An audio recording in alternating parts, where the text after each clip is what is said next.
दोस्तों, आज मैं आप सभी के लिए बहुत बड़ी खुशखबरी लेके आ चुका हूँ पाई नेटवर्क की तरफ से।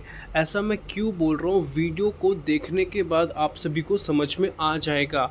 तो वीडियो को शुरू से आखिर तक देखना। मैं ज़्यादा कुछ एक्सप्लेन नहीं करूँगा, हाईलाइट क्या आपको जानने को मिलेगा आपको टाइटल से समझ में आ चुका है। मैंने जो खुशखबरी वर्ड यूज़ किया है उसी को मैं प्रॉपर तरीके से आज की वीडियो के अंदर डिफ़ाइन करने वाला हूँ।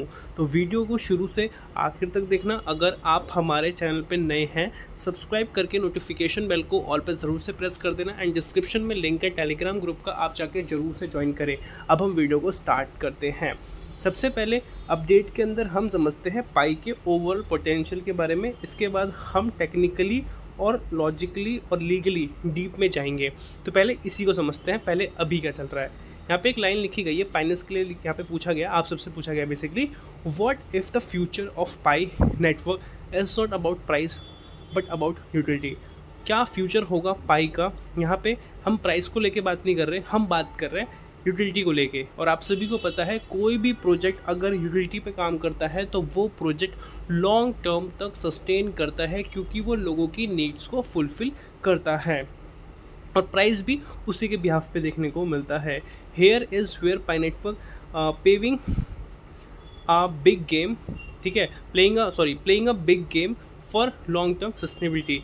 पाई नेटवर्क यहाँ पे आप सभी देख पाओगे किस तरीके से लॉन्ग टर्म के हिसाब से अपने आप को लगा हुआ है सस्टेन करने को लेके। यहाँ पे कुछ पॉइंट्स को एक्सप्लेन किया गया है जिसमें ये बिल्ड कर रहा है real world use cases instead of relying on speculation. मतलब ये हवाई वाली एप्लीकेशन या हवाई वाली बातों पे काम नहीं करता, एक्चुअल में जो लोगों को नीड है उस पर बेसिकली ये काम करता है। आप में से कितने लोग इस चीज़ पे वैलिडेट करते हो, मानते हो, आप कमेंट्स में बता देना। Expanding payment integration and merchant adoption, ये एक्सपेंड कर रहे हैं अपने पेमेंट मेथड को और ये इंटीग्रेट कर रहे हैं मर्चेंट्स के साथ, अलग अलग जो बड़ी बड़ी कंपनीज है उसके साथ यहाँ पे बताया जा रहा है। जिस तरीके से आप देखते हो ना, अलग अलग कंट्रीज़ में पाई के स्टोर्स ओपन है और वहाँ पे पाई की पेमेंट्स को एक्सेप्ट किया जाता है। अभी तो धीरे धीरे करके ग्रो हो रहा है, बट बड़ी बड़ी कंपनीज भी धीरे धीरे करके आपको यहाँ पे एक्सेप्ट होती हुई देखने को मिलेंगी। और ये कनेक्ट करता है पाई विथ एवरीडे ट्रांजेक्शन, हर ट्रांजेक्शन के लिए हेल्पफुल होने वाला है। अगर आपको कोई नेसेसरी आइटम्स लेने हैं, एक्स्ट्रा ऑर्डिनरी आइटम्स लेने हैं, हर जगह पे आपको ये वैलिडेट कराता है। Growing an ecosystem of utility driven apps, ठीक है, यहाँ पे ग्रो हो रहा है एक इकोसिस्टम, वो भी ऐप्स के बिहाफ पे और वो भी लोगों की नीड वाली एप्लीकेशन के बिहाफ पे। Creating opportunities for businesses end users, ठीक है, यहाँ पे क्रिएट की जा रही है अपॉर्चुनिटी, वो भी बिजनेसेस के लिए, यूज़र्स के लिए। और ये फोकस किया जा रहा है लॉन्ग टर्म हिसाब से, जब ये सस्टेन कर रहा है और ये और भी आगे तक करता रहेगा। इस तरीके से नेटवर्क की ग्रोथ हो रही है और ये रिलाई करता है एक फाउंडेशन पे, जो स्ट्रॉन्ग फाउंडेशन है, जिसमें इसकी जो नींव है उस पर बेसिकली ये अपनी पकड़ बना के रखा हुआ है, तभी ये मास अडॉप्शन करेगा, मतलब ग्लोबल लेवल पे प्रॉपर तरीके से हिट होगा। अब हम इसी को डिटेल में समझेंगे कि ग्लोबल लेवल पे किस तरीके से हिट होगा। उससे पहले मैं आपको यहाँ पे एक फुटेज दिखाना चाहूँगा जो कि आप स्क्रीन पे देख पाओगे। इस फुटेज के अंदर बहुत सारे अलग अलग कलर्स हैं, पर्पल में है, ग्रीन में है, येलो में है, कुछ ब्लैक में भी है, ब्लू में है, रेड में है, ऑरेंज में है। क्या है, इसको समझाने से पहले कुछ मैं थोड़ा आपको बता दूं। ये एक बेसिकली फ्लो चार्ट है जो बता रहा है पाई का फुल इकोसिस्टम पाथ कि किस तरीके से आगे जाने वाला है। ठीक है, from the base public chain, ठीक है, कहाँ से कहाँ तक, एक base public chain through the application layer, ठीक है। यहाँ पे एक बेस पब्लिक चेन हमें देखने को मिलती है, जो शुरू में आपको ब्लू में देखने को मिलती है, पाई बेस पब्लिक चेन, ठीक है। उसके बाद आपको यहाँ पे लिखा हुआ बताया जा रहा है application layer, US compliance and belt and road integration, ठीक है। और यहाँ पे evolving into global dual track digital reserve currency. तो यहाँ पे बहुत सारी चीज़ें बहुत टेक्निकल है और इससे मोटा मोटी आपको ये समझ में आ रहा है कि पाई ग्लोबल लेवल पे जाने वाला है और बहुत नेक्स्ट लेवल पे जाने वाला है, उस तरीके से बताया जा रहा है। तो अब हम इसी को डिटेल में समझते हैं। ये आप चार्ट एक बार ध्यान से देख लो। अगर आपको ये चार्ट देखना है तो मैं टेलीग्राम को ज्वाइन कर लो, वहीं पर आपको ये चार्ट मैं बेसिकली सेंड करता रहता हूँ, तो वहीं पर आप देख पाओगे बहुत अच्छे तरीके से। अब हम इसी को समझते हैं। यह चार्ट दिखाता है कि पाई सिर्फ एक साधारण कॉइन नहीं है, बल्कि भविष्य में एक global digital reserve currency, Pi global dual track digital reserve currency बनने की तैयारी कर रहा है। इसके 4 लेयर्स हैं, 4 रास्ते हैं, उसको समझते हैं। पहला जो आपने पर्पल में देखा था ना, ठीक है, उसमें लिखा है टेक्निकल फाउंडेशन है। इसमें ये बताया जा रहा है कि पाई का जो एक्चुअल जो जड़ है वो क्या है। तो V24 प्रोटोकॉल है और V26 अपग्रेड है, ठीक है, यही बताया जा रहा है। यहाँ नेटवर्क के सॉफ्टवेयर और अपडेट किए जाते हैं, ठीक है, नेटवर्क के सॉफ्टवेयर को अपडेट किया जाता है इसी के ज़रिए। ऑन चेन ट्रांजेक्शन पब्लिक की बात की जा रही है। इसमें क्या होता है, ब्लॉकचेन पर होने वाले सभी लेन देन को पब्लिक, ठीक है, पब्लिकली जो सार्वजनिक किया जाता है उसकी बात की जा रही है। और कंप्लाइंट डिसेंट्रलाइज ऐप्स लॉन्च, इसमें क्या होता है, जो भी नियम्स होता है, रूल्स एंड रेगुलेशंस होते हैं, उसको फुलफिल करना पड़ता है, उसका पालन करना पड़ता है डिसेंट्रलाइज ऐप्स के बिहाफ पे, और इसी के हिसाब से डिसेंट्रलाइज ऐप्स को भी लॉन्च किया गया है। और जो येलो ट्रैक में आपने देखा था उसमें अमेरिकी नियम और उसके अनुपालन के बारे में बात किया गया है, जिसे हम यूएस कंप्लायंस बोलते हैं। ये फैक्ट दिखाता है कि पाई अमेरिकी कानून के तहत खुद को सुरक्षित और कानूनी बना रहा है, जिसमें हमें दो चीज़ देखने को मिलती है। पहली में क्या है, clarity act and genius act. इसके बारे में मैंने अपनी प्रीवियस वीडियो के अंदर एक्सप्लेन किया है आप सभी को। क्लैरिटी एक्ट क्या है, जिसमें मैं आपको थोड़ा सा बता दूं, जब क्रिप्टोज के लिए हम रूल्स ला देंगे उसको क्लैरिटी एक्ट बोलते हैं, उसको लेके यूएस में बहुत बात चल रही है। और जीनियस एक्ट होता है, ये स्पेसिफिकली स्टेबल कॉइन्स के लिए एक्ट होते हैं।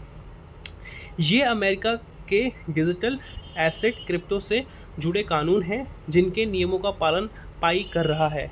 वो इसलिए कर रहा है क्योंकि ये जो प्रोजेक्ट है, ये जो सपोर्ट करते हैं उन्हीं कॉइन्स को करते हैं जो KYC वेरीफाई होते हैं, लीगल होते हैं और प्रॉपर तरीके से लोगों की नीड्स को फुलफिल करते हैं, यूटिलिटी में बेसिकली काम करते हैं।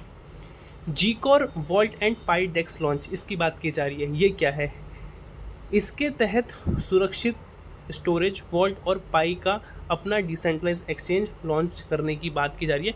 इसकी योजना को स्टार्ट करने की बात की जा रही है। तीसरा है रेड ट्रैक में जो बताया था, उसमें वैश्विक व्यापार, ठीक है, ग्लोबल ट्रेड एंड RWA की बात की जा रही है। और ये पाई का एक सबसे इम्पॉर्टेंट हिस्सा बन जाता है, जिससे कि असली दुनिया के जो एक्चुअल लोगों की बाज़ार है उससे कनेक्ट कराना। तो यहाँ पे 3 पॉइंट बताए जा रहे हैं। पहला है हांगकांग एंड मकाओ RWA, ठीक है। तो इसमें क्या है, यहाँ पे बताया जा रहा है कि जो असली एसेट होती है वो पाई ब्लॉकचेन पर लाना, ये होगा इसका काम। और दूसरे में क्या है, एमब्रिज इंटीग्रेशन। एमब्रिज कई देशों के केंद्रीय बैंक का एक प्रोजेक्ट है जो क्रॉस बॉर्डर लेन देन को आसान बनाएगा। पाई इसके साथ जुड़ने की कोशिश कर रहा है, उसी में लगा हुआ है। Real economy and domestic loop की बात करें, जो तीसरा पॉइंट है, इसे जो भी स्थायी और वैश्विक स्तर पर रोज़मर्रा के लिए रियल इकोनॉमी का हिस्सा बनाना। मतलब आप समझ रहे हो कि जो रेगुलर हम ट्रांजेक्शन करना चाहते हैं उसमें भी हेल्प करेगा और ये ग्लोबल लेवल पे भी हेल्प करेगा, इस तरीके से बताया जा रहा है। और इस तरीके से इकोनॉमी में हेल्प करेगा हर तरीके से। फोर्थ पॉइंट है ग्रीन ट्रैक वाला। इसमें केंद्रीय बैंक, ठीक है, और कुछ हमें इंस्टीट्यूशनल इवोल्यूशन देखने को मिलते हैं। ये सबसे बड़ा और अंतिम लक्ष्य है, गोल है। यह दुनिया की सबसे बड़ी वित्तीय संस्थाओं पाई का मूल्यांकन इवोल्यूशन कर रही है।